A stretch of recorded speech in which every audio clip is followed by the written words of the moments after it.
Oi, pessoal, estou de volta. Bom, então vamos lá, continuando então o modelo de avaliação. A gente viu as características iniciais, a primeira dimensão, né? E agora então a gente vai ver as dimensões 2 e 3 para fechar esse nosso quadro teórico que vai orientar a gente agora até o final do semestre, tá?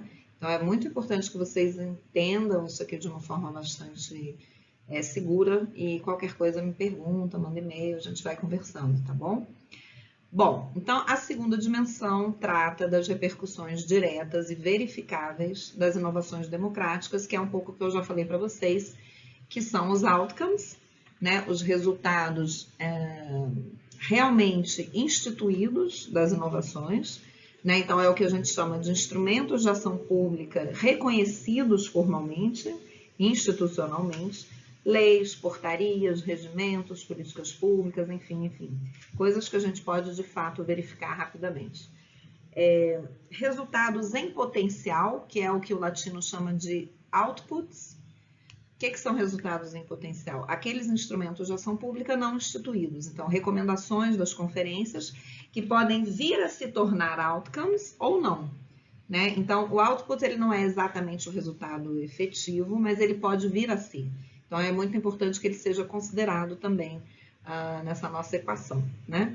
E os meta-instrumentos de ação pública, que são aqueles documentos, aquelas resoluções, regimentos, instruções normativas que vão orientar o funcionamento interno das arenas dos fóruns híbridos, tá? Então, esses três conjuntos de elementos são aquilo que a gente chama de repercussão direta da inovação, tá? Aquilo que a gente pode de fato verificar. Quando vocês forem fazer o exercício sobre a segunda dimensão, na plataforma Latino já está dado lá, em cada inovação, se foi verificado um output ou se foi verificado outcome. Então, isso é muito legal, uma boa dica para vocês fazerem um exercício, que se não me engano, não é o dessa semana, é o da semana que vem. Tá? Eu vou fazer também um vídeo explicando direitinho como é para fazer aquela atividade, tá? Bom, então essa é a segunda dimensão, eu acho que ela é a mais fácil de vocês entenderem, né? Porque é a mais concreta, talvez, né? E aqui só um resultado daquela pesquisa que eu comentei com vocês, das 526 iniciativas. Vocês reparem, então, que desse total de 526 iniciativas, só metade delas, 54%, geraram algum tipo de resultado em potencial, que a gente está chamando aqui de output, e 21% geraram outcomes, ou seja, políticas, programas governamentais, aquelas coisas que a gente pode realmente verificar na esfera pública, né?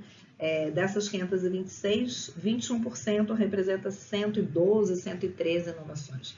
Então, vocês podem ver que é muito pouco. E por que é importante a gente mapear esses resultados?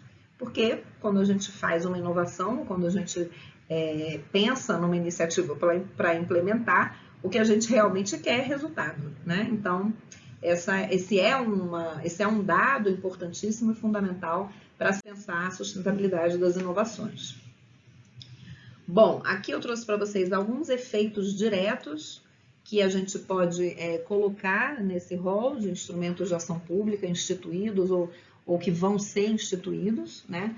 O Colab tem várias iniciativas, então tem essa do Movimento Brasil Sem Corona, que é uma forma de você criar uma vigilância participativa por meio de dados que são anonimizados, né?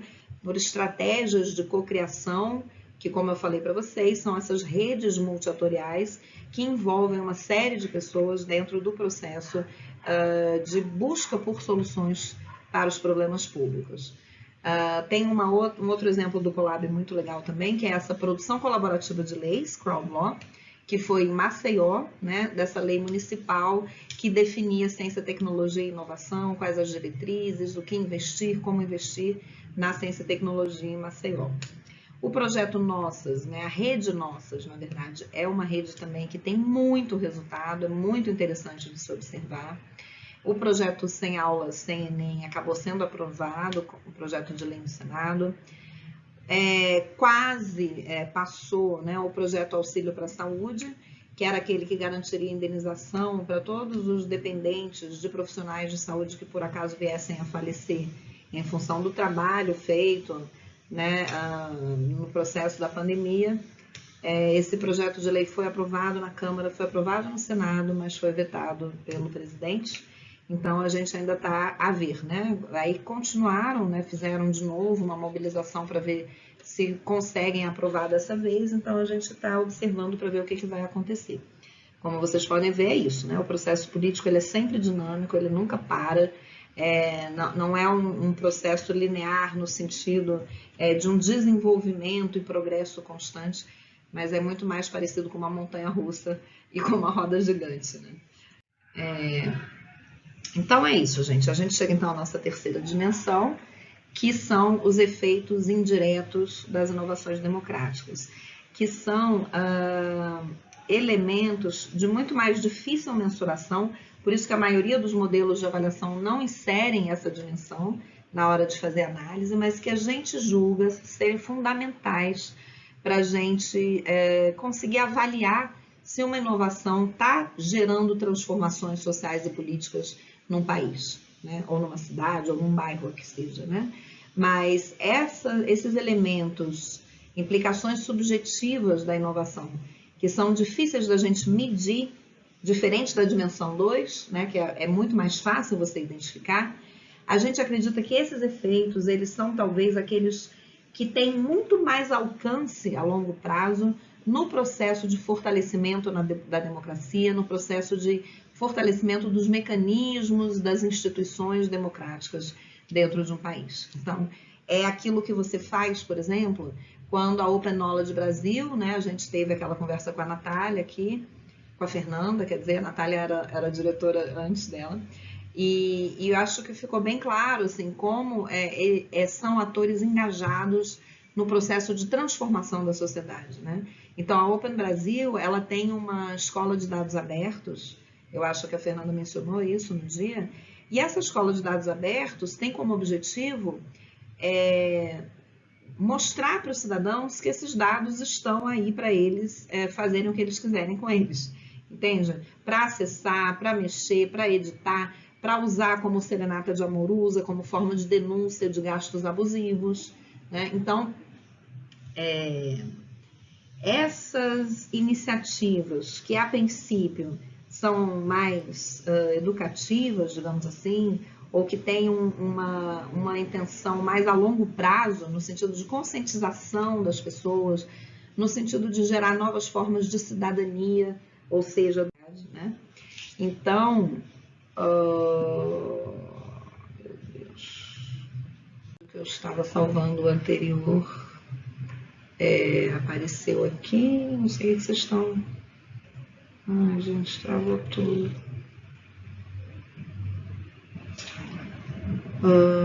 Gravação em andamento? A gravação continuou.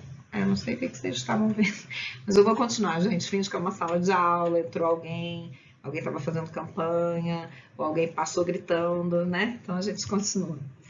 Então, essa terceira dimensão, como eu estava falando, ela é fundamental porque ela está mais ligada à educação, à capacitação de atores, a formas de construir mecanismos para o cidadão se perceber como tal, se perceber como integrante do processo político, né? Então, a gente também pensa em alguns indicadores para medir esses efeitos indiretos. Mas, por eles serem realmente muito subjetivos, eu não coloquei uma atividade mão na massa para vocês esse semestre, para identificar esses efeitos, até porque eles necessitam de uma pesquisa mais aprofundada, entrevistas, conversas com pessoas envolvidas com processos políticos, etc. Uma dessas conversas eu trouxe para vocês aqui para exemplificar o que eu estou colocando, que é essa transformação da percepção sobre o que seja, por exemplo, fazer política, né? Então, essa aqui foi uma entrevista que eu fiz com uma militante da Rede Nossas, e foi uma entrevista muito linda, onde ela me mostrou mesmo um efeito indireto no nosso processo de redemocratização, que começou com a Constituição de 88 até hoje, né? É uma geração, ela tem 20 e poucos anos, é uma geração que já nasceu na democracia. Então, pensa a democracia muito diferente de gerações passadas, né? A ideia é você atuar transformando o cotidiano, é você perceber um problema na sua cidade, é você perceber um problema público localizado e agir para que esse problema seja resolvido sem esperar que agentes governamentais ou outros agentes políticos interfiram para você. Né? Então, ela acredita, né, assim como vários integrantes, acho que é uma coisa de identidade da Rede Nossas, eles acreditam nessas práticas cotidianas como instrumentos de transformação, como um engajamento, como uma necessidade, a participação como uma necessidade de transformar socialmente, de transformar politicamente. Então, esse é um exemplo do que a gente está chamando de efeitos indiretos nessa terceira dimensão, tá? É isso. Então, para finalizar, queria trazer para vocês um pouquinho dos desafios que a gente vê hoje, né? Quais são os principais desafios. Nesse momento, a gente começou o semestre com Ruptura, né? O livro Ruptura do Castells, o mais recente, onde ele mostra a crise do modelo democrático liberal atualmente, o surgimento de partidos ultraconservadores, né? Uma certa fragilização da democracia, das instituições democráticas. Então, como é que a gente pode pensar hoje as inovações para que elas mantenham esse objetivo de fortalecimento da democracia e de fortalecimento dos estados nacionais que desejam ter a democracia ainda, né? Então, só para vocês terem um exemplo, uma ilustração dessa crise que Castells menciona, a gente fez uma pesquisa rápida com a nossa base de dados, né, com aquelas inovações que são para a produção colaborativa de leis, ou seja, as iniciativas de crowd law. E a gente pegou o número que a gente tinha de 2017, que são essas barrinhas laranjas, 2017 são as barrinhas azuis, e a gente comparou os números de 2017 com os números do ano passado, de 2019, que são as barrinhas laranja. Bom, aí eu acho que a figura fala por si, né? Em 2017, a gente tinha quase 70 iniciativas de crowd law, e hoje esse número, na verdade, a gente ainda não fechou o número desse ano, isso no ano passado, esse número já tinha caído para menos de 50 iniciativas. Iniciativas inativas, a gente tinha menos de 10, e hoje, ano passado, a gente já computou mais de 10 iniciativas inativas. O que significa isso? São sites, são plataformas, aplicativos que estão inutilizados. Eles existem, a gente entra lá, mas quando você vê a movimentação, conversas ou qualquer outro tipo de agitação dentro daquele espaço, ela não aconteceu em um ano para cá, né? Então, todas as atividades que a gente conseguiu identificar eram de mais de 2 meses, 12 meses, né? Eram de mais de um ano. Então,